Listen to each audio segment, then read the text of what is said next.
Sebelumnya, Assalamualaikum warahmatullahi wabarakatuh. Kami dari kelompok 7. Di sini kami akan membahas tentang mengimani adanya makhluk gaib.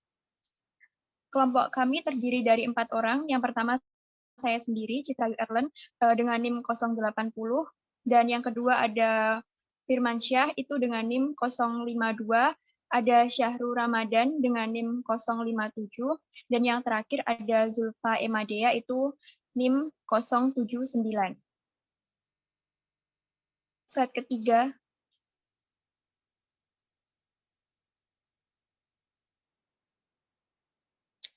Untuk slide ketiga ini, kami akan membahas tentang pengertian iman kepada makhluk gaib. Lanjut.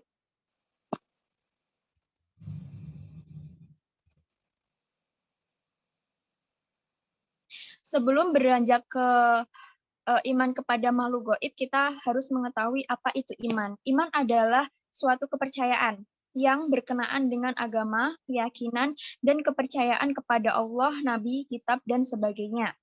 Iman itu diyakini dalam hati, yaitu dengan mempercayai dan meyakini dengan sepenuh hati adanya alam semesta dan segala isinya. Iman juga dilalui dengan lisan dan juga diamalkan dengan perbuatan atau tindakan. Dalam Islam, iman ada 6. Yang pertama ada kepada Allah Subhanahu wa Ta'ala, yang kedua kepada kitab-kitab Allah, dan yang ketiga ada malaikat, yang keempat ada Rasul, dan yang kelima ada hari akhir, dan yang terakhir ada takdir, qada dan qadar.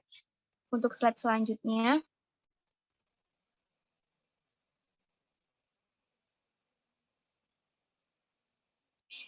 Di sini langsung ke contohnya, seperti yang tema yang akan kita bahas, yaitu beriman kepada makhluk gaib. Di sini ada sebuah ayat dari Quran surah Al-Baqarah. Di sini artinya, yaitu orang-orang yang beriman kepada yang gaib, melaksanakan sholat, dan menafkahkan sebagian rezeki yang kami berikan. Bahkan di sini, di dalam Quran, disebutkan bahwa kita juga harus beriman kepada makhluk gaib. Lanjut, Syahrul.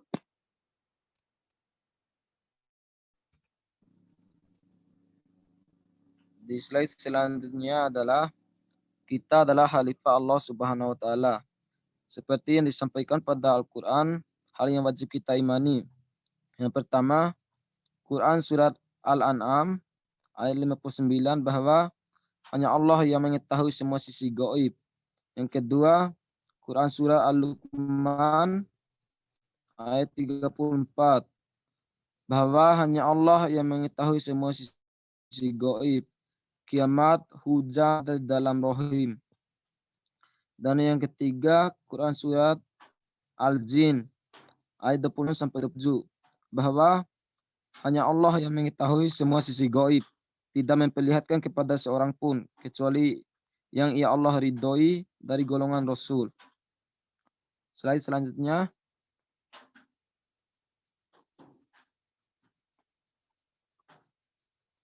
Macam-macam makhluk gaib.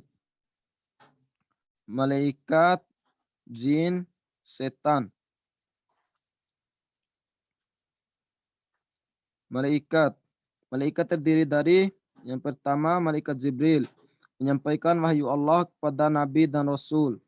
Yang kedua, malaikat Mikail, yaitu yang memberikan rezeki. Yang ketiga, malaikat Israfil,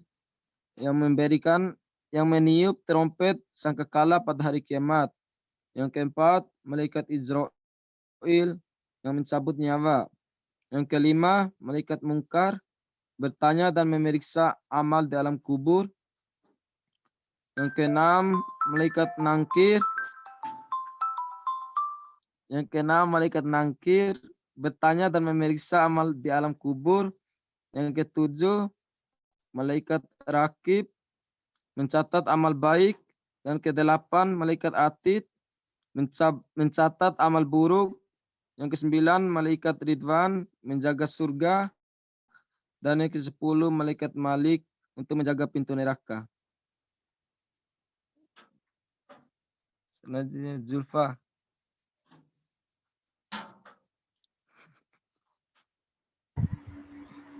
Jin.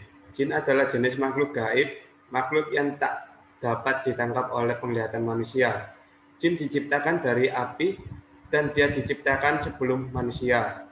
Sebagaimana makhluk-makhluk lain, jin punya kewajiban untuk beribadah kepada Allah. Setan. Kata setan dalam bahasa Arab berawal dari kata syatona yang berarti ba'udah, jauh, yakni yang selalu menjauhkan manusia dari kebenaran. Setan bukanlah jenis makhluk, tapi sebuah julukan untuk makhluk yang jahat, baik dari golongan manusia dan jin. Implementasi beriman terhadap makhluk gaib.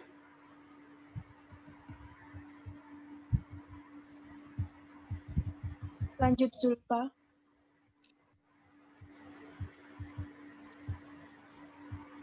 Iman kepada malaikat dan Allah Subhanahu wa taala.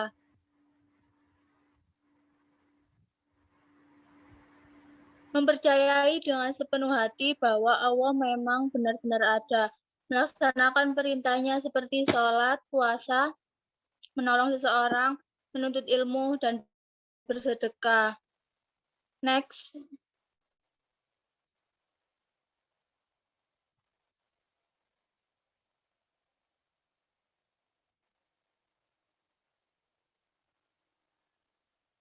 Menjauhi larangannya seperti berzina, maksiat, mencuri, dan musyrik. Next.